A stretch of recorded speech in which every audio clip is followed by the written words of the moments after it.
എന്തായാലും പൊളിയാണ് നമ്മുടെ അനിലേട്ടന്റെ ഈ ഒരു നൃത്തം. ഇത് അനന്തപുരിക്ക് ഒരു വെറൈറ്റി ആയിട്ട് നമ്മൾ അവതരിപ്പിക്കുകയാണ്. ഇനി അങ്ങോട്ട് ഒരുപാട് വെറൈറ്റികൾ വരാൻ പോവാണ്. നമ്മുടെ ആർട്ടിസ്റ്റ് സുനീഷ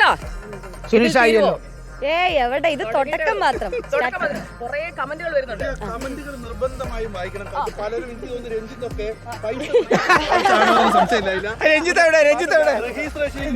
സ്വാഗതം പറഞ്ഞുകൊണ്ട് കമന്റുകൾ. പിന്നെ പ്രസാദിന് പറയുന്നുണ്ട് കലോത്സവത്തിൽ പ്രസാദ് എത്തിയോണ്ട് ഞാൻ പിന്നെ കമന്റിലേക്ക് പോട്ടെ. തീർച്ചയായിട്ടും കമന്റിലേക്ക് പോകാം.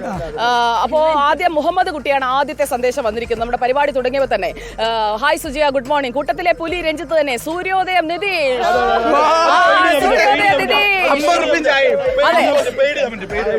അതെ, കൂട്ടത്തിലെ പുലി രഞ്ജിത്ത് തന്നെ. പക്ഷെ ബാക്കിയുണ്ട്, നിങ്ങൾ എല്ലാവരും പുലികൾ തന്നെ. റിപ്പോർട്ടർ ചങ്കുകൾ എല്ലാവർക്കും ഗുഡ് മോർണിംഗ്. അപ്പൊ നമ്മുടെ എല്ലാവരുടെയും ഒക്കെ ഒരു ഗുഡ് മോർണിംഗ് നമ്മുടെ പ്രിയപ്പെട്ട പ്രേക്ഷകർക്ക് കൊടുത്താലോ? Good morning. അപ്പൊ ഇതാണ്, ഒറ്റയ്ക്കല്ല, ഇത് സംഘനൃത്തമാണ് നമ്മൾ നടത്താൻ പോകുന്നത് അല്ലേ? ഒന്നൊന്നര സംഘനൃത്തം.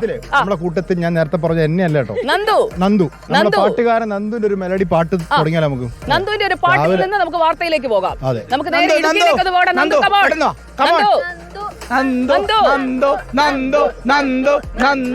മെലഡികളുടെ ആളാട്ടോ. അതെ, ഒരു മെലഡി, ഒരു 4 വരി. പിന്നെ അവിടെ കൂട്ടമായിട്ടൊരു പാട്ടുണ്ട്.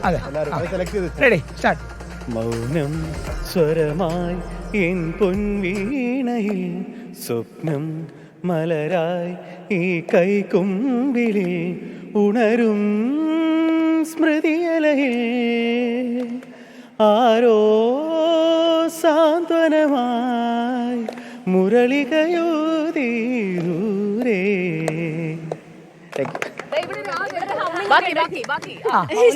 ഞാനത് ഉണ്ടാക്കുന്നത്. നമ്മുടെ കമന്റ്സ് വേറെ മാറി വരും. പറഞ്ഞു എനിക്ക് അതിൽ കൂടുതൽ പാടാൻ അറിയില്ല. കമന്റ് അതായത് വളരെ സൗമ്യ സ്വഭാവക്കാരനും പ്രസന്നവദനനുമാണ്. പ്രഭാതം സൂപ്പറാക്കി. മിനിസ്റ്ററെ കുറിച്ചാട്ടോ സൗമ്യവദനൻ എന്ന് പറഞ്ഞത്, തെറ്റിദ്ധരിക്കണ്ട. അപ്പൊ നമ്മുടെ ആദിൽ പാലോടാണ് മന്ത്രി ഇവിടെ എത്തിച്ചത്. മന്ത്രിയുടെ സ്വന്തക്കാരനാണ് ആദിൽ പാലോട് അല്ലേ? അല്ല, നമ്മുടെ എല്ലാവരുടെയും സ്വന്തമല്ലേ? അല്ല, ഇതിലെ ഏറ്റവും പ്രധാനപ്പെട്ട കാര്യം എല്ലാവരുടെയും കമന്റിൽ പ്രധാനം സുജയെ എന്ത് ചെയ്യും. ഒരു സാധാരണ ഇതിൽ അങ്ങനെ കലോത്സവത്തിൽ പങ്കെടുത്തിട്ടുണ്ടോ? കലോത്സവത്തിൽ പങ്കെടുത്തിട്ടൊക്കെ ഉണ്ട്. എന്ത് ചെയ്യും ഇതിനൊക്കെ മനസ്സിലായില്ലേ? ഇതുവരെ അവന് മനസ്സിലായിട്ടില്ലെന്ന് തോന്നുന്നു. ഇപ്പൊ വന്ന റഹീസിന് വരെ മനസ്സിലായി. കോമ്പറ്റീഷൻ ആയിട്ട് അല്ലാത്തോണ്ട് സമ്മാനം ഒന്നും കിട്ടിയില്ല. എന്തും ചെയ്യും എന്നുള്ള കലാപരിപാടിക്ക് പ്രത്യേകിച്ച് സമ്മാനം ഒന്നും ഇല്ലാത്തത് കൊണ്ട് അത് കിട്ടിയിട്ടില്ല.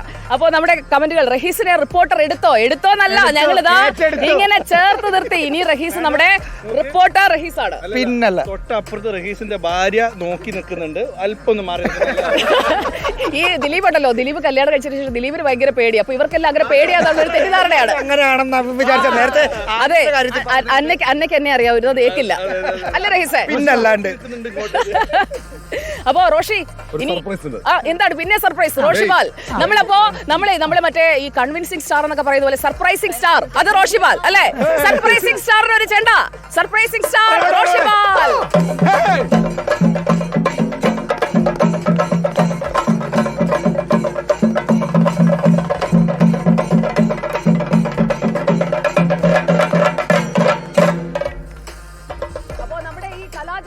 പ്രധാന വേദിയിൽ നിന്നൊന്ന് നീങ്ങി പിടിച്ചാലോ?